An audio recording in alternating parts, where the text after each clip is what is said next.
Teman-teman, adik-adik sekalian, mahasiswa kami di Fakultas Hukum yang hari ini mempelajari hukum waris Islam.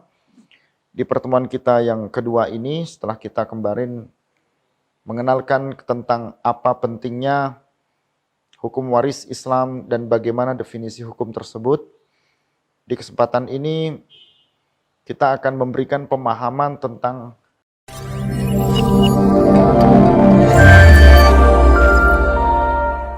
teman-teman, adik-adik sekalian, mahasiswa kami di Fakultas Hukum yang hari ini mempelajari hukum waris Islam. Di pertemuan kita yang kedua ini, setelah kita kemarin mengenalkan tentang apa pentingnya hukum waris Islam dan bagaimana definisi hukum tersebut, di kesempatan ini kita akan memberikan pemahaman tentang seperti apa sumber-sumber hukum dalam Al-Quran, dalam Al-Hadis, dan ijma'ul ulama yang mengharuskan kita untuk memahami landasan, pijakan, sumber hukum yang mengharuskan kita untuk mempelajari hukum waris Islam. Ada 3 hal penting. Yang pertama adalah sumber hukum yang berasaskan kepada Al-Quran. Yang kedua adalah sumber hukum yang berasaskan kepada Al-Hadis atau As-Sunnah An-Nabawiyah As-Sahihah. Yang ketiga adalah sumber hukum dari asas Islam yang berdasarkan ijma'ul ulama. Jadi bagaimana kesepakatan tokoh-tokoh agama yang memiliki pengetahuan dan kapasitas keilmuan dalam hukum waris Islam. Sebagai sumber hukum yang pertama adalah Al-Quran. Enggak ada orang yang hidup, ketika dia hidup dia mengikuti aturan hukum, dan hukum yang harus dia ikuti adalah hukum yang berhubungan dengan Al-Quran. Hukum yang ditentukan dan ketetapan itu ada di dalam Al-Quran. Tadi kita sebut di pertemuan kita yang pertama, disebut dengan hukum waris Islam, karena hukum peralihan harta itu adalah bagian dari ketetapan Allah, bilangannya pun sesuai dengan ketetapan Allah, ada 1/2, 1/3, 1/4, 1/6, 1/8, dan 2/3. Dan ini tentunya bukan sekedar bilangan, tetapi Allah gambarkan di dalam surah An-Nisa di ayat yang ke-11. Bagaimana Allah menjelaskan kategori pembagian yang disyariatkan itu adalah bagian dari yang Allah syariatkan untuk siapapun, khususnya kepada anak-anak yang ditinggalkan oleh kedua orang tuanya. Yusikumullahu fi auladikum. Allah telah mensyariatkan untukmu bagaimana pembagian harta yang ditinggalkan untuk anak-anakmu. Lidzakari misla hadzil unsayain, yaitu sebagian atau bagian daripada anak laki-laki itu adalah 2 bagian daripada anak perempuan. Jadi anak laki-laki ini mendapatkan 2 kali bagian dari anak perempuan. Ayat ke-11 daripada surah An-Nisa ini menjelaskan kepada kita tentang berapa bagian yang harus dibagi dalam harta waris. Tadi ada bilangan 1/2, ada 1/3, ada bilangan yang diterima bagaimana dia menerima 1/6, ada bilangan yang diterima bagaimana dia mendapatkan 1/3, dan seterusnya. Bilangan-bilangan ini yang kita sampaikan tadi adalah bilangan yang Allah gambarkan di dalam surah An-Nisa yang menguatkan untuk kita seperti apa seharusnya kita membagi harta waris yang sesuai dengan hukum Islam. Dan itu sudah ada ketentuannya. Demikian juga bagaimana harta waris itu diterima oleh pasangan hidup suami dan istri. Karena di saat seorang suami ditinggalkan oleh sang istri, ketika istri tidak punya anak, berapa dia harus mendapatkan bagiannya. Ketika istri punya anak, berapa dia mendapatkan bagiannya. Demikian juga sang suami apabila dia ditinggalkan begitu juga suami apabila dia meninggal, maka berapa bagian untuk istrinya. Itu juga sama. Ketentuan-ketentuan ini digambarkan oleh Allah di dalam surah An-Nisa pada ayat ke-12, yaitu kelanjutan ayat 12 tadi. Ada bagian 2/3, ada yang 1/8, ada yang 1/6, dan seterusnya.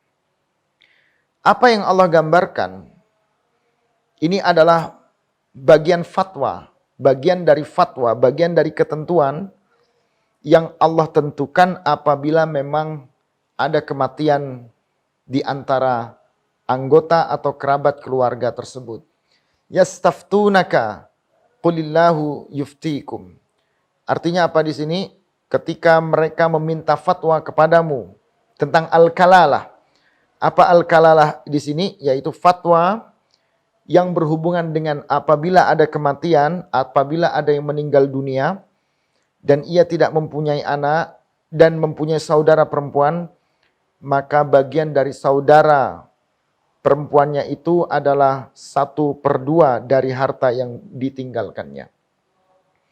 Nah, ini bukanlah hal yang harus kita jauhi, harus kita lari dari aturan ini. Karena aturan hukum Islam menggambarkan ketentuan Allah adalah ketentuan-ketentuan yang telah ditetapkan agar kita mentaati. Kalau ini perintah, maka perintah itu adalah wajib. Kalau itu adalah wajib, tidak dilakukan maka menjadi dosa. Al-aslu fil amri lil wujub. Asal usul sebuah kewajiban itu adalah, asal usul sebuah perintah itu adalah wajib untuk dilakukan. Sementara kewajiban itu sesuatu yang disebut dengan al-wajib. Apabila dia lakukan dia dapat pahala, dan apabila ditinggalkan dia menjadi dosa. Nah, ketika Al-Quran mensyariatkan kita untuk membagi harta waris, ini sesuai dengan ketentuan dan ketetapan Allah. Kalau ini tidak dilakukan, maka ini menjadi dosa. Tapi ketika ini kita lakukan, maka ini menjadi pahala untuk kita semua. Di dalam hadis Rasulullah misalnya, dalam hadis Ibnu Abbas, ya, yang dikutip dalam Sahih Muslim, Rasulullah bersabda untuk kita, berikanlah harta pusaka kepada orang-orang yang berhak. Setelah itu, sisanya untuk laki-laki yang lebih utama. Innallaha qad ata kulladzi haqqin haqqah, fala wasiyata liwarithin. Artinya apa di sini? Kalau Allah sudah mendatangkan, memberi kepada kita di setiap hak ini ada haknya. Yang dinamakan dzi haqqin haqqah, berarti di setiap yang berhak itu ada haknya. Maka jangan diambil hak-hak tersebut, karena sisa daripada hak-hak itu adalah sisa yang lebih baik untuk diberikan kepada anak laki-laki. Disitulah kemuliaan anak laki-laki di posisi sebagai pewaris tunggal kadang-kadang, yang kita sebut dengan asabah. Asabah itu sisa harta yang tidak habis, maka harta tersebut akan habis untuk dibagikan kepada anak yang laki-laki. Yang tadi kita sebut fala wasiyata liwarithin. Maka tidak ada lagi yang sisanya, kecuali sisa itu yang lebih utama untuk diberikan kepada anak laki-laki. Dalam hadis yang disampaikan Usama bin Sa'id, demikian juga Rasulullah bersabda, la yarithul muslim al-kafir wa la yarithul kafir laula yarithul kafir muslim. Tidak berhak seorang muslim mewarisi yang kafir, dan tidak pula yang kafir mewarisi yang muslim itu tadi. Nah, artinya apa di sini? Hadis Rasulullah ini mengantarkan kepada kita salah satu yang menguatkan, menyambungkan beralihnya harta di saat adanya kematian. Itu adalah keislaman kita. Ketika seorang ini berubah, tidak beragama sebagai agama Islam, maka putuslah kaidah aturan harta waris ini tadi. Sebagai contoh, ada sebuah keluarga, dia punya anak. Anaknya ini laki-laki kemudian perempuan. Anak laki-laki tiba-tiba menikah yang sebelumnya muslim, lalu dia masuk ke agama selain Islam. Nah, berpindahnya agama dirinya dari yang sebelumnya muslim kemudian ke agama yang lainnya, mungkin Buddha, Konghucu, Hindu, kemurtadan ini menjadikan putuslah hak warisnya. Maka tidak ada kewajiban bagi keluarga yang muslim untuk mendatangkan harta waris ini kepada keluarganya yang sudah tidak muslim itu tadi. Kecuali sifatnya hadiah, pemberian. Yang itu mungkin keteribaan. Saking kasihannya orang tua melihat anak ini bagaimanapun darah dagingnya, tidak dikasih bagaimana, maka darah daging itu akhirnya dia memberi harta itu kepada keluarga yang lainnya. Nah, pemberian ini mungkin berupa wasiat atau mungkin berupa catatan-catatan dan seterusnya, maka itu menjadi hadiah yang diberikan kepada keluarga yang sudah tidak muslim itu tadi. Tapi bukan waris, dia bersifat hadiah. Dalam hadis yang lain juga disebutkan, al-hiku al-fara'idha bi ahliha, fama baqiya fahuwa li aula rajulin dzakarin. Ini sama. Yang mementingkan kaum laki-laki, anak laki-laki untuk mendapatkan harta waris yang lebih dekat. Kenapa? Ya tadi kita sebut ini adalah as-sabah. Apa simpulan kita dari apa yang disampaikan dari 3 hadis ini? Jatah atau hak daripada anak laki-laki itu berada di atas haknya anak perempuan. Jadi yang menjadi anak perempuan hari ini jangan mimpi dapat harta waris lebih banyak ketika dia punya saudara laki-laki.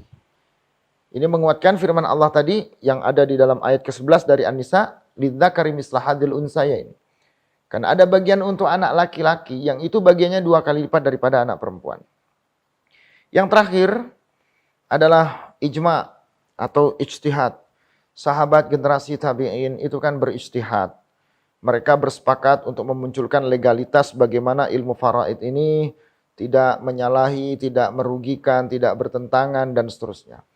Nah, perpaduan ini menunjukkan kalau peran daripada ulama, peran daripada ijtihad, kesungguhan kita memahami ilmu Allah. Peran dan bagaimana kita berkumpul untuk mencapai sebuah kesepakatan, kemufakatan. Itu adalah peran yang memecahkan masalah dan problematika yang banyak terjadi di masyarakat akibat adanya harta waris yang ditinggalkan mayit. Ada hal-hal yang penting yang perlu kita sampaikan. Ada sebab mengapa kita ini harus mendapatkan warisan. Yang pertama, kekerabatan. Nggak mungkin kan dapat harta waris kalau bukan kerabat. Jadi ada nasab, ada hubungan apa? Kekerabatan dengan hubungan darah. Ya, hubungan darah ini tentunya disebabkan karena ada kelahiran. Jadi kalau bukan saudara senasab, ya mungkin agak sulit. Saya artikan senasab ini adalah keluarga yang terdekat. Ada bapak, ada ibu, ada anak, ada cucu. Di atasnya bapak ibu ini ada kakek, nenek, ya, buyut dan seterusnya. Hukum kekerabatan ini menjadikan penting untuk mendapatkan harta waris. Yang kedua adanya perkawinan. Tidak mungkin terjadinya kekerabatan kalau tidak ada perkawinan. Maka hubungan perkawinan yang sah menurut Islam itulah yang menjadikan dia berhak mendapatkan harta waris. Bagaimana kalau tidak ada hubungan yang sah? Ya tidak bisa. Misalnya ini menjadi ya orang simpanannya atau dia dilahirkan dalam kondisi yang tidak menikah secara resmi, maka keberpihakan terhadap harta waris itu menjadi tidak ada. Yang ketiga, ini mungkin di zaman Rasulullah dulu ada budak-budak yang dibebaskan, ada hamba sahaya yang kita kenal dengan al-wala. Jadi hubungan kewarisan akibat adanya seseorang yang memerdekakan hamba sahaya. Entah itu dengan jalur menolong, menjanjikan. Karena maklumlah nama orang ini kan hidupnya tidak mesti sama dan masing-masing memiliki permasalahan yang berbeda-berbeda. Ada yang penting lagi yang bisa kita sampaikan. Ada hak waris yang terputus. Tadi kita sampaikan, sudah contohkan, beda agama. Perbedaan agama, perbedaan keyakinan ini menyebabkan harta waris itu menjadi putus, tidak ada hubungan, dan keberputusan atau hilangnya harta waris disebabkan karena mungkin ada yang berpindah keyakinan. Yang kedua mungkin karena perbudakan. Seseorang yang berstatus budak, maka dia tidak berhak untuk mendapatkan harta waris sampai ada yang memerdekakannya. Yang ketiga mungkin akibat adanya pembunuhan. Ya, hadis Abu Hurairah, hadisnya Ibnu Majah, ini tidak berhak untuk mendapatkan harta waris dikarenakan adanya pembunuhan yang direncanakan.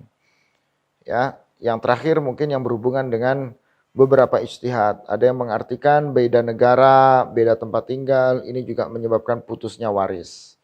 Karena maklum aturan waris itu juga diatur dalam negara. Ya, meskipun itu melihat sisi kemaslahatan dan kemanfaatannya. Kalau orangnya di Amerika, kita di Indonesia, bagaimana membagi harta warisnya? Silakan kalau bisa ditengahi, dibagi lalu kemudian mungkin diuangkan, dikirimkan. Itu kalau mungkin, memungkinkan untuk dilakukan. Cuma namanya manusia, ini kan beda-beda. Maka kadang terputus aturan hukum itu disebabkan ada hukum BW, ada hukum positif kita, yang hukum waris itu menyatakan secara tidak langsung putus karena aturan hukum waris diatur dalam hukum negara. Teman-teman, mahasiswaku sekalian yang dirahmati dan dimuliakan oleh Allah Subhanahu wa taala, inilah pertemuan kita yang kedua. Mudah-mudahan ini memberikan semangat kita untuk belajar tentang hukum waris dan menjadikan kita lebih arif menyikapi problematika dan permasalahan yang terjadi dalam hukum waris Islam. Terima kasih, semoga bermanfaat. Wassalamualaikum warahmatullahi wabarakatuh.